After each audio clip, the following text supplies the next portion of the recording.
16장 16절에서 24절입니다. 요한복음 16장 16절에서 24절까지입니다.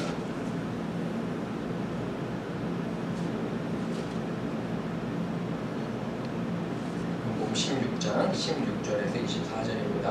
조금 있으면 너희가 나를 보지 못하겠고 또 조금 있으면 나를 보리라 하시니 제자중에서 말하되 너희에게 말씀하시라 조금 있으면 나를 보지 못하겠고 또 조금 있으면 나를 보리라 하시며 또 내가 아버지께로 가리라 하신 것이 무슨 말씀이냐 하고 또 말하되 조금 있으면이라 하신 말씀이 무슨 말씀이냐 무엇을 말씀하시든지 알지 못하노라 하거늘 예수께서 그 보좌장을 말씀하시고 이르시되 내가 말이 조금 있으면 나를 보지 못하겠고 또 조금 있으면 나를 보리라 하므로 서로 고민하느냐.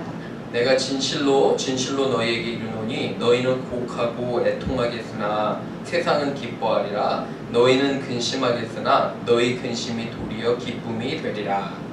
내가 세상에 되면 내가 이르렀으므로 근심하라. 알리려면 세상에 사랑하는 기쁨으로 말미암아 그걸 알려하지 아니하리라. 지금은 너희가 근심하나 내가 다시 너희를 보리니 너희 마음이 기쁠 것이요 너희 기쁨을 빼앗을 자가 없으리라. 그날에는 너희가 아무것도 내게 피하지 아니하리라. 내가 진실로 너희에게 이르노니 너희가 무엇이든지 아버지께 구하는 것을 내 이름으로 주시리라. 14절 같이 읽겠습니다. 지금까지는 너희가 내 이름으로 아무것도 구하지 아니하였으나 구하라 그리하면 받으리니 너희 기쁨이 충만하리라. 아멘. 함께 기도합니다. 주님, 우리를 도와주셔서 예수님을 바로 이해하기를 원합니다. 하나님, 우리의 우둔한 마음을 깨워주시고 지혜와 능력 주셔서 하나님 말씀 밝히 이해하고 적용할 수 있도록 이 시간 우리와 함께하여 주옵소서. 하나님 부탁을 드리며 예수님의 이름으로 기도합니다. 아멘. 날씨가 많이 덥지요? 그렇죠? 그래서 건강 이렇게 잘 챙기시기를 부탁을 드립니다. 여러분, 지난주에 딸이 오랜 커네리컷 생활을 이제 끝내고 1년을 이제 잘 마쳤어요. 그리고 집에 왔습니다. 매번 3명이 식사를 했습니다. 노아가 수저 3개를 이렇게 챙기고 밥 먹을 때, 그러다가 갑자기 엊그제 수저 4개와 젓가락 4개를 이제 4쌍을 챙기니까 자신도 이상하다고 합니다. 식구가 하나.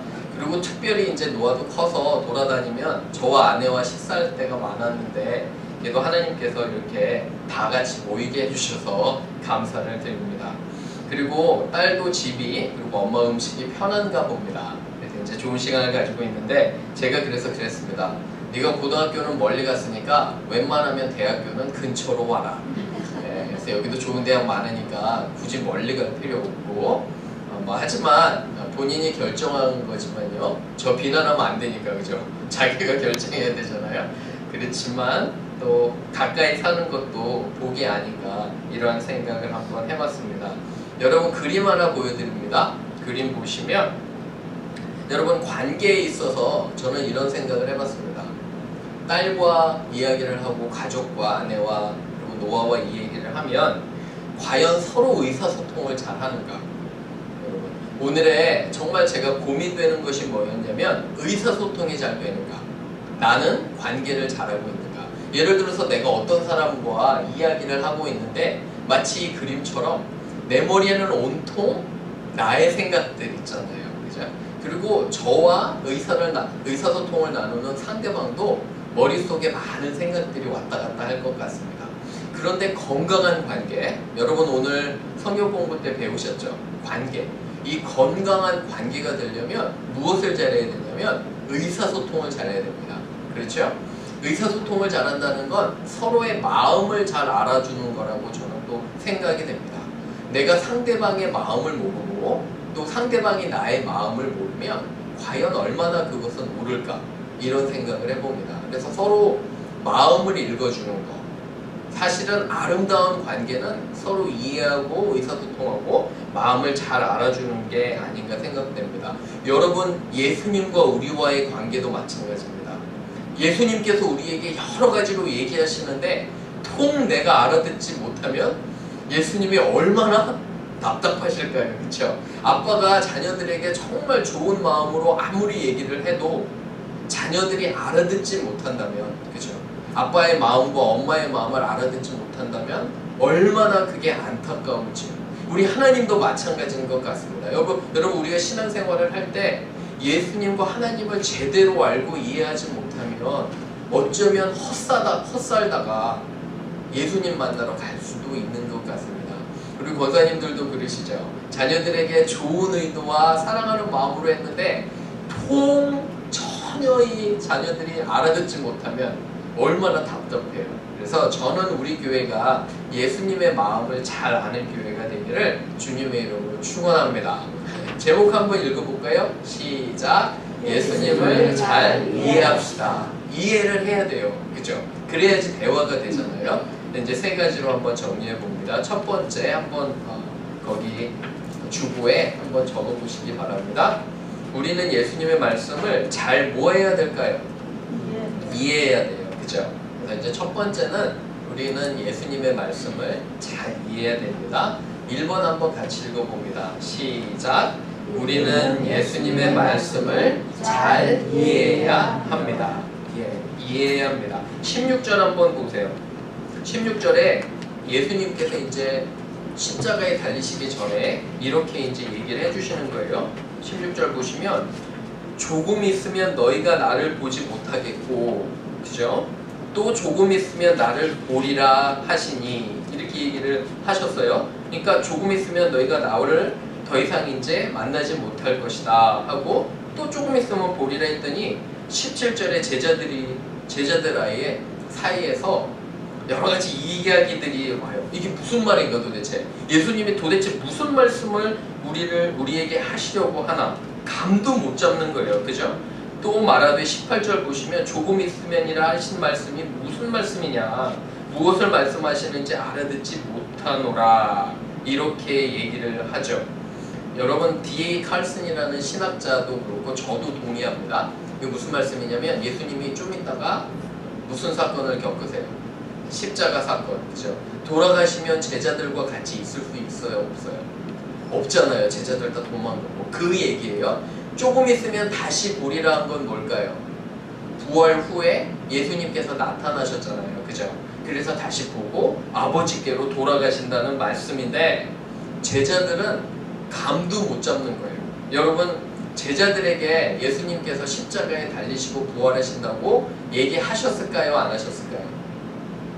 그 전에 수없이 많이 하셨잖아요. 그죠? 베드로에게도 내가 인자가, 그렇죠, 십자가에 달리고 고통받는다는 걸 수없이 얘기하셨는데도 제자들은 어떠한 이유에서인지 전혀 모르고 있는 거예요. 그죠? 감도 못 잡고 있고, 그리고 여러분 생각해 보세요. 제가 곰곰이 묵상을 해봤더니 왜 제자들이 이렇게 이해를 하지 못할까? 예수님의 십자가 사건을, 그 고통과 그 다음에 부활을 생각해 보니까 이런 것 같아요. 첫 번째는 설마 그런 일이 일어나려고 이런 거 있잖아요. 우리 주님에게.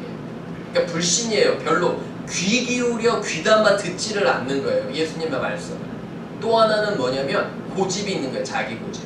자기 마음대로 듣는 거예요. 여러분 그런 거 보셨어요? 내가 상대방에게 얘기를 하는데 상대방은 아무리 내가 열심히 얘기를 해도 자기 듣고 싶은 것만 들어요. 여러분 재미있는 현상이 뭔지 아세요? 얼마 전에 아주 큰 대학에서 리서치를 했는데 이제 두 사람이 화면을 보는 거예요. 화면. 두 사람이 열심히 얘기하고 있는데 중간에 고릴라가 지나가요. 잘 한번 보세요. 근데 이 리서치를 할 때 그 비디오 안에 비디오를 보는 학생들에게 교수가 이런 얘기를 했어요. 너희들이 비디오를 잘 봐라. 그래서 이 두 사람이 서로 얘기를 하잖아요. 그죠? 그 내용을 너희가 잘 외우고 나중에 적으면 많은 돈을 주겠다고 해요. 뭐 이렇게 몇천 불이겠죠. 그래서 학생들이 열심히 그 비디오를 보고 두 사람 의사소통하는 걸 듣겠죠. 근데 중간에 누가 지나가요? 고릴라가 지나가는 거예요. 그죠? 그래서 후에 학생들이 이제 많이 참석했겠죠. 고릴라를 본 사람, 그 비디오를 볼 때 고릴라를 본 사람 했더니 어떨까요? 학생들이 고릴라를 봤을까요? 안 봤을까요? 거의 본 사람이 없었대요. 그죠? 수십 명 중에 한두 명만 고릴라를 보고 나머지는 뭐에 집중해서요? 그 두 사람이 이야기하는 거. 왜 그러냐면 그 이야기 내용을 잘 알면 자기들이 돈을 받으니까. 그죠? 그런 거예요. 사람은 여러분 자기 보고 싶은 것만 보는 것 같아요. 여러분 아무리 길을 가셔도 그죠? 내가 보고 싶은 것만 봐요. 노아를 운전을 시키는데 요새 하는 말이 제가 노아를 데리고 어떤 곳은 수십 번, 수백 번을 갔어요. 근데 지가 운전을 하기 시작하니까 그게 어때요? 보이는 거예요. 평소에는 보이지도 않고 아빠가 아무리 귀에 닳도록 여기서는 이게 있다 이렇게 얘기를 했는데 자기가 이렇게 듣고 보지도 않는 거예요. 사랑하는 여러분, 우리는 나이를 먹으면 먹을수록 정말 그 고집이 심해지는 것 같아요. 근데 중요한 것은 뭐냐면 예수님께서 우리에게 말씀하시는 걸 우리는 이해를 하려고 하는 거지.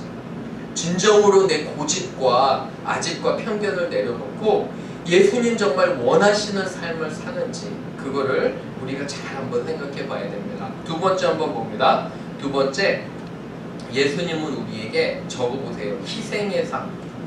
희생의 삶을 원하십니다. 예수님 우리에게 어떤 삶을 원하신다고요? 희생의 삶. 그렇죠? 한번 같이 읽어보겠습니다. 시작.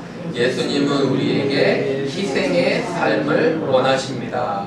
그래서 19절부터 예수님 설명해 주세요. 모르면 구하시면 돼요. 예수님 잘 설명해 주세요. 뭐냐면 진실로 너에게 이르노니 20절에 너희가 곡하고 애통하겠다. 내가 십자가에 죽고 고난받으면 너희들이 슬플 거지만 하지만 부활하면 근심이 도리어 기쁨이 될 것이다.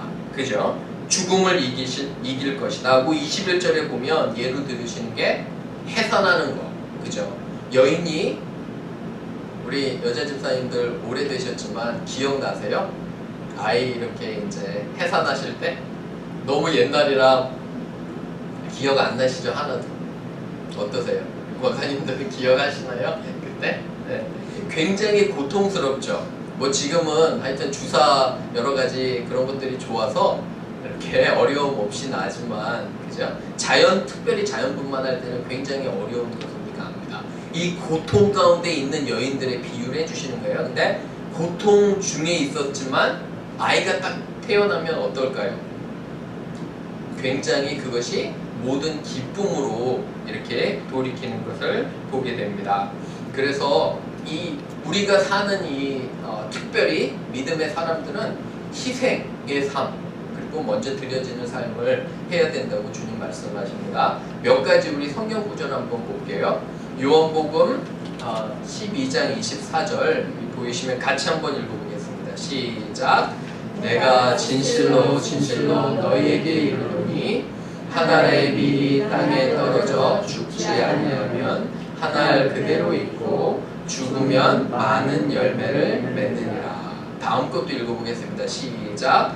인자가 온 것은 섬김을 받으려 함이 아니라 도리어 섬기려 하고 자기 목숨을 많은 사람의 대속물로 주려 함이니라. 그렇죠. 예수님 우리에게 정말 원하시는 삶이 뭐냐면 남을 위해서 희생하는 삶이에요. 여러분 정말 우리가 희생하고 노력하지 않으면 결단코 결실은 없어요.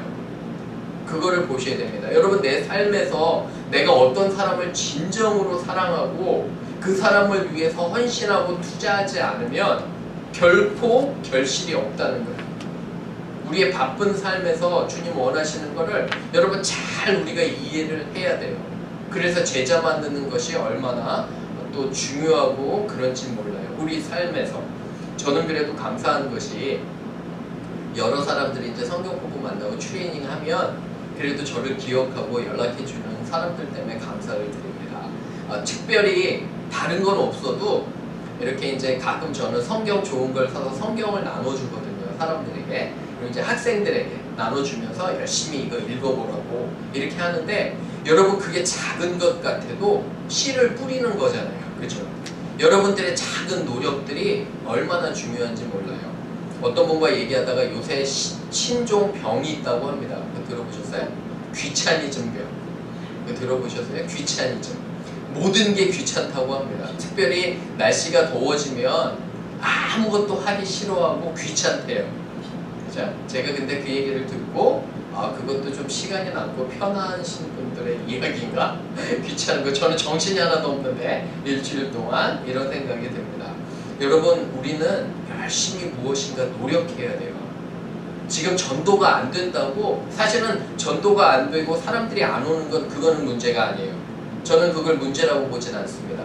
근데 우리 삶에서 내가 정말 내 시간과 물질과 모든 것을 들여 양육하는 사람이 있다면 괜찮은 거예요.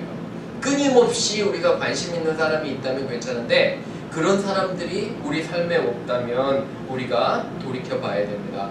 여러분, 그런 의미에서 이번 화요일날 난민들 돕는 거 있잖아요. 굉장히 중요해요. 그래서 우리 교회가 무엇이든지 할 수 있도록, 그리고 특별히 이제 여름에 저는 멤피스 그 대학생 선교도 아주 중점을 놓고 하려고 그래요. 전도사님 부탁드려서 일본어 CD도 이제는 구해요, 우리가. 그리고 이제 한국 학생들도 몇 명 온대요, 새로. 여름이 지나면. 그래서 열심히 그곳에 또 가서 씨를 뿌리려고 합니다. 여러분과 저도 동일한 그런 희생의 삶을 사는 게 주님 원하는 것입니다. 그렇죠? 그래서 예수님을 첫 번째는 잘 이해해야 되고요. 두 번째는 희생의 삶을 잘 살아야 됩니다. 그리고 세 번째로 갑니다. 세 번째. 그러한 삶에서 드려지는 기도를 적어보세요. 기도를 예수님께서 응답하십니다. 다 같이 한번 읽어봅니다. 시작.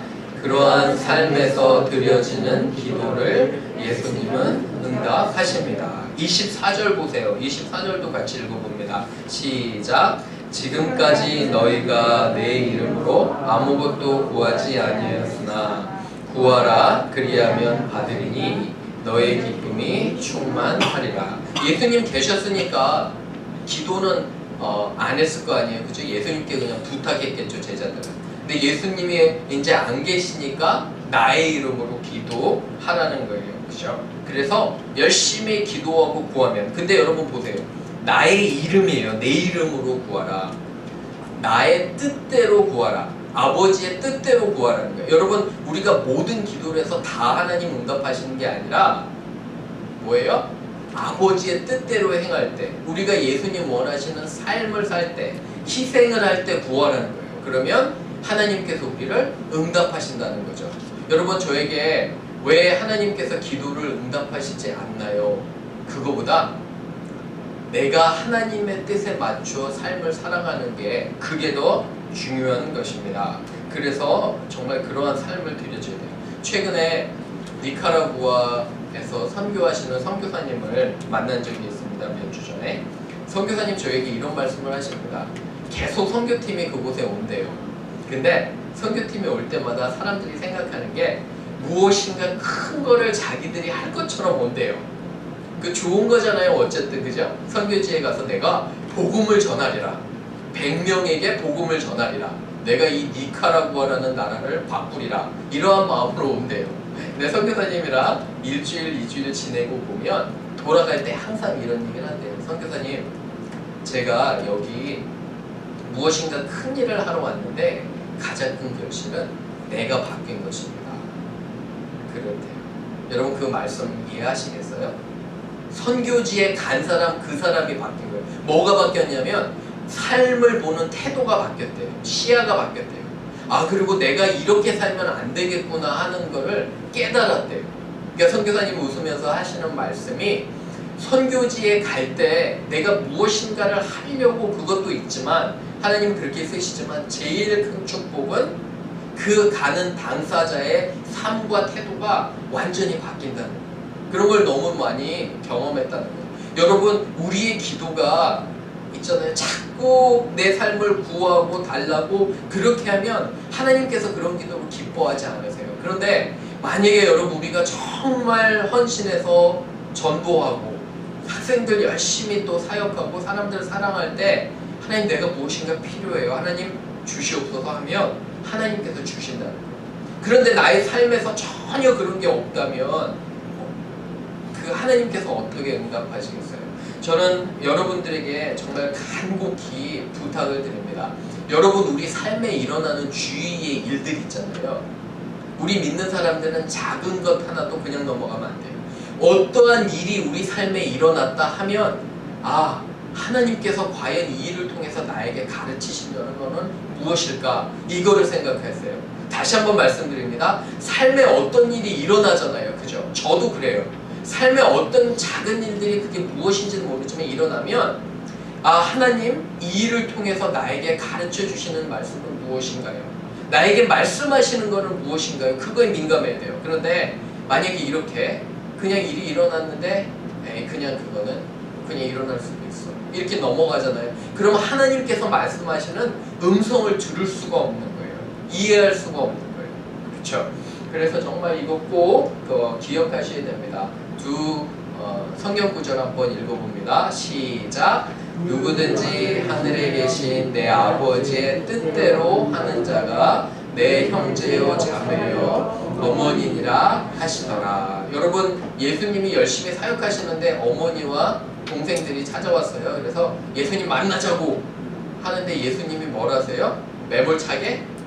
바쁘다, 좀 너무 매몰차잖아요. 하는데 예수님 말씀하신 게 뭐냐면 아버지의 뜻대로 하는 사람이 나의 형제요 자매라는 거예요. 무슨 말이냐면 우리에게도 동일하게 얘기하세요. 아무리 성경을 읽고 아무리 예배를 와도 어쩌면 그게 중요하지 않을 수도 있다는 게 예수님은. 나의 뜻대로 내가 너에게 그렇게 많은 것을 통해서 얘기한 그 뜻대로 살아가야 된다고 예수님 우리에게 말씀하시는 게. 하나 더 읽겠습니다. 시작. 나더러 주여 주여 하는 자마다 다 천국에 들어갈 것이 아니요 다만 하늘에 계신 내 아버지의 뜻대로 행하는 자라야 들어가리라. 중요한 말씀이에요, 여러분. 우리의 입으로는 아무리 많이 고백할 수 있어요. 근데 내 삶에서 희생이 없다면, 내 삶이 다른 사람을 위해서 드려지지 않는다면 어쩌면 아무도 쓸데없다는 거예요. 너의 삶이 낭비라는 거예요. 너무도 분명하잖아요. 그죠? 아버지의 뜻대로 행하는 자. 근데 도대체 하나님의 뜻이 뭐예요? 하나님의 뜻이 뭐냐면 이웃 사랑하는 거예요. 구체적으로. 그래서 우리 교회도 정말 난민뿐만 아니라 선교뿐만 아니라 구체적으로 사람들을 사랑하는 게 돼야 되고, 그의 첫 번째 단계가 뭐냐면 저와 여러분이 우리의 삶에서 정말 우리가 우리의 도움이 필요한 사람들을 위해서 기도하고 나의 시간을 드리는 거예요. 그것이 유일하게 예수님께서 우리에게 원하시는 게 아닌가 생각이 듭니다. 사랑하는 여러분, 말씀을 마치면서 다시 한번 여러분께 간곡히 부탁을 드립니다. 예수님 끊임없이 우리의 삶을 통해 말씀하세요. 여러 가지 일들을 통해서 말씀하시는데 결국은 내가 예수님의 말씀에 순종하냐 아냐냐가 이러한 또 중요한 그런 선택이 아닌가 생각을 해봅니다. 그래서 아버지의 뜻대로 구하는, 그래서 하늘의 축복을 받는 여러분 되기를 주님의 이름으로 축원합니다. 아멘.